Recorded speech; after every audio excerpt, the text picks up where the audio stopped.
அனைவருக்கும் அன்பான வணக்கம்.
அழைப்பை ஏற்று இங்கே வருகிறது இந்த விழாவினை தற்சமயம் சிறப்பித்துக் கொண்டிருக்கக்கூடிய அனைத்து நண்பர்களுக்கும் உலகினுடைய சிறந்தாழ்ந்த வணக்கத்தை தெரிவித்துக் கொள்கிறேன்.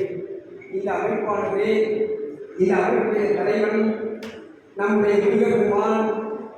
இந்த முருகப்பெருமானை பற்றி நாம் குறிப்பிடுகின்ற பொழுது அவர் காலம் கடந்த சங்க இலக்கியங்களில் பல்வேறு பேசப்பட்டு வருகிறது. இன்று நிகழ்ந்த அசைவ வழியிலே இருந்த அந்த முருகபக்தர் நிலைப்பாடுகளை சைவ நிலையிலே மாற்ற வேண்டும். இந்து சமயத்திற்கு வெளிநாட்டு எல்லாம் முருகப்பெருமான் பட்டப்பாறையில் இருந்து ஆடி சென்றது.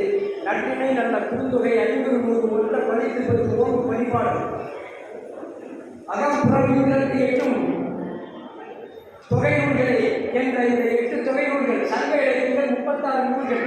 இந்த 36 நூல்களிலே 12 மேற்கணக்கு நூல் 18, 15 கீழ்கணக்கு நூல் 18, மொத்தம் 36 நூல்கள் சங்க இலக்கியம் அத்துப்படி. அப்படிப்பட்ட நிலையிலே இந்த சங்க இலக்கியங்களே பேசப்பட்டவை முருகப்பெருமானுடைய அருள் அதிகமாக 10 பாடல்களிலே முதல் பாட்டு ஆற்றுப்படை நூல்கள் 5.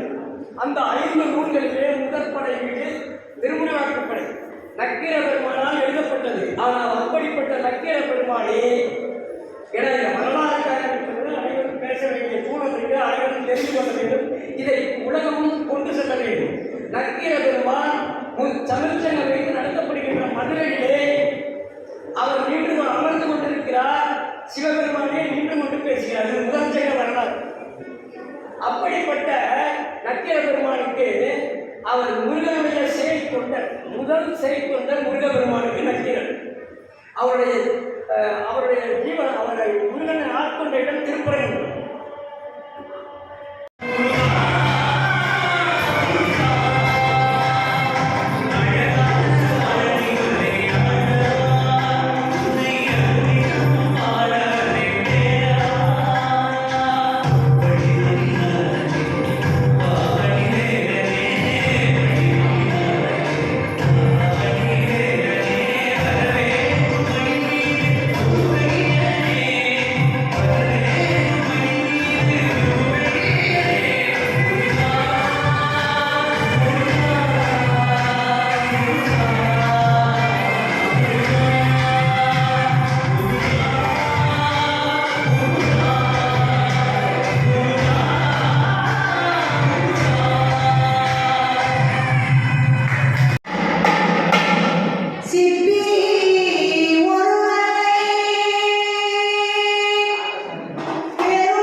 அன்போடு கேட்டுக்கொண்டு அன்புடனே தெரிவித்துக் கொண்டு ஆமா, சேலம் என்று சொன்னாலே மிகப்பெரிய பெருமை.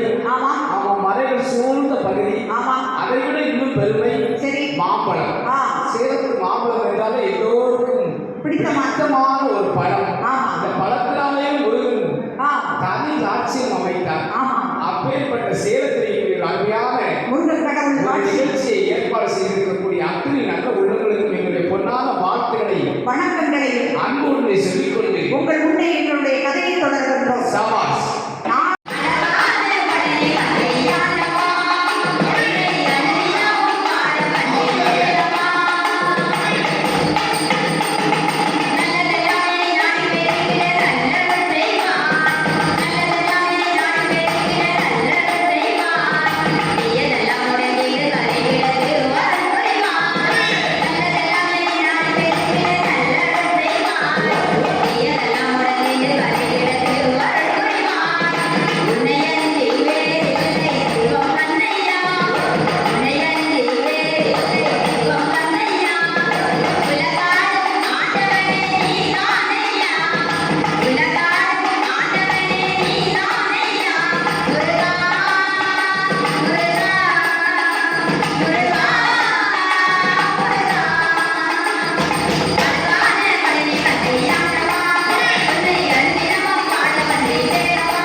நமக்கு சொல்லி இருக்கக்கூடிய பெரிய பிறவியில் உயர்ந்த பிறவி இந்த மாநில.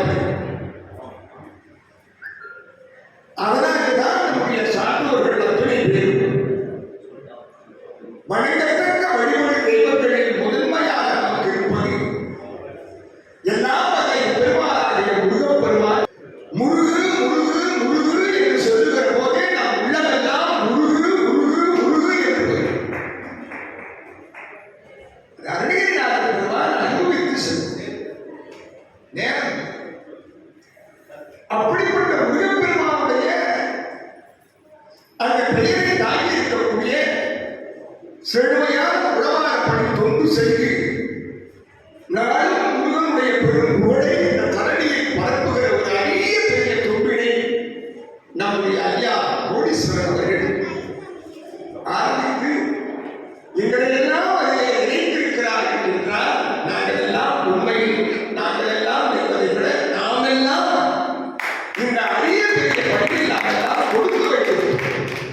அவர்களை ஒரு நிமிடம் வருமாறு அன்புடன் அழைக்கிறேன். மாணிக்கமணி அவர்கள் கொண்டாடப்பட்டிருக்கிறார்.